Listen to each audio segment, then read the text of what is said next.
পালনের সুযোগ দেওয়ার জন্য। গতকালকে অর্থবহ আলোচনার পর আমরা একটা প্রস্তাব দিয়েছিলাম যে একটা কমিটি হলে আমরা উভয়ে এই সমস্যা নিরসনে ভূমিকা রাখার সুযোগ পাব। আমি মাননীয় সংসদ নেতাকে ধন্যবাদ জানাই, তিনি এটাকে কগনিজেন্সে নিয়েছেন এবং একটা কনক্রিট প্রস্তাবও পেশ করেছেন।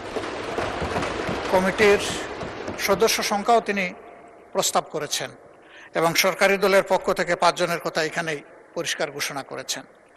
আমিও তাকে সম্মান করে বিরোধী দলের পক্ষ থেকে আরও 5 জনের নাম ঘোষণা করছি। জনাব সাইফুল আলম খান, ঢাকা 12, নুরুল ইসলাম, চাঁপাইনবাবগঞ্জ 3, আব্দুল বাতেন, ঢাকা 16, মোহাম্মদ আবুল হাসনাত, কুমিল্লা 4, মুফতি মাওলানা আবুল হাসান, সিলেট 5। এই 5 জন ইনশাআল্লাহ একসাথে কাজ করবেন এই কমিটির সাথে। মাননীয় স্পিকার, এর সাথে আমি